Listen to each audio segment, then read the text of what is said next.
यदि आपको ये बातें पसंद आईं तो आप इन्हें अवश्य ही आगे बढ़ाएं।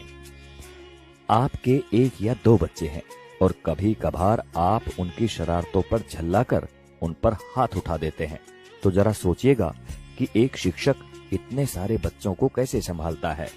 आप खुद टीवी या मोबाइल में व्यस्त हैं, आपका बच्चा आपके पास आता है, आप उस अधखिले फूल को झिड़क देते हैं, जाओ भागो पढ़ाई करो।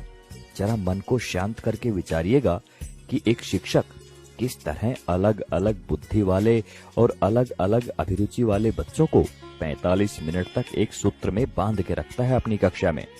आपका बच्चा दिन भर गेम खेलता है, घर पर पढ़ता नहीं है, इसकी भी शिकायत आप शिक्षक से करते हैं। क्या करें, हमारा मुन्ना तो हमारी बात ही नहीं सुनता, जरा डराइए इसे।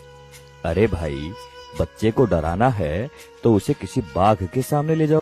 आप गुरूर ब्रह्मा टाइप की बातें रटते हैं, पर कुछ पेरेंट्स भगवान तो छोड़िए, शिक्षक को इंसान तक नहीं मानते।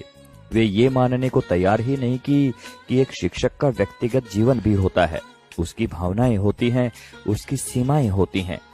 अन्य विभागों के कर्मचारियों की तरह शिक्षक सिर्फ एक वेतनभोगी ही नहीं होता, इसमें सिर्फ सेवा का आदान प्रदान ही नहीं होता, बल्कि छात्र शिक्षक के बीच तमाम मानवीय मूल्यों का भी आदान प्रदान होता है।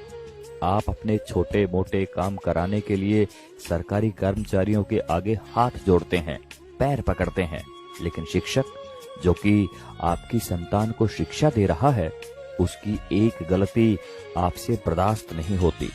आपका बच्चा, वो बच्चा जिसके लिए आपने मंदिरों और अस्पतालों के जाने कितने चक्कर काटे होंगे, अगर एक ही चीज 3 या 4 बार पूछ ले तो आपके शरीर का तापमान बढ़ जाता है।